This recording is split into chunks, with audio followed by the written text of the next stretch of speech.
নৌকা, এই নৌকা ছিল জান্নাত থেকে, পাঠিয়েছিল আল্লাহ সুবহানাহু ওয়া তাআলা নূহ নবী আলাইহিস সালামের আমলে।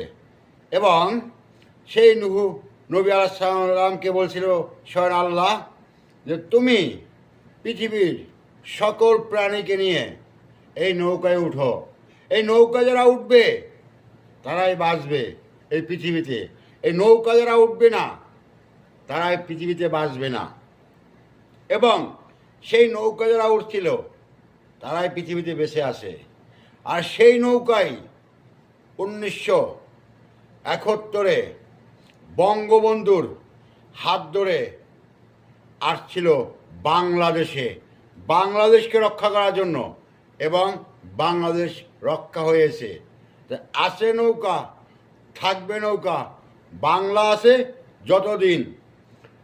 সবাই মিলে নৌকা মার্কায় ভোট দিন, কারণ নৌকা হলে একমাত্র স্বয়ং আল্লাহর প্রদীপ।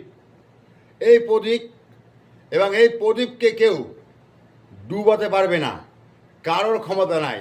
হাত পাকা জান্নাত থেকে আসে নাই, দাড়িপাল্লা জান্নাত থেকে আসে নাই, স্বয়ং জান্নাত থেকে আসছে নৌকা।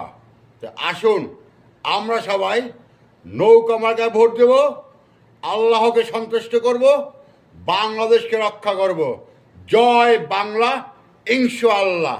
যেই জয় বাংলা স্লোগান দিয়ে বাংলা স্বাধীন হয়েছিল, এবং যেই ইনশাআল্লাহ একমাত্র বলেছিলেন বাংলাদেশের জন্মদাতা বাঙালি জাতির পিতা বঙ্গবন্ধু শেখ মুজিবুর রহমান, এবং তারই সুযোগ্য কন্যা জননেত্রী শেখ হাসিনার হাত ধরে আজকে বাংলাদেশকে বহির্বিশ্বে চিনে এবং জানে এবং সম্মান করে।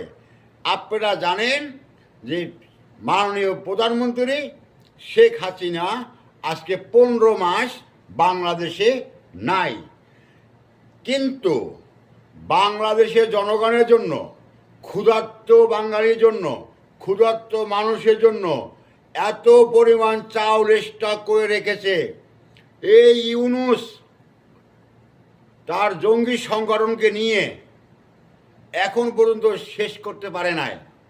গতকালকেও সাভার নবীনগরে চাউল বিতরণ করতে গেছিল। যেই সরকারি কর্মকর্তাকে পাঠানো হয়েছে চাউল বিতরণ করার জন্য, সে জায়গা দেখিয়ে যত বস্তা আছে সবগুলোই শেখ হাসিনার নাম লেখা। তখন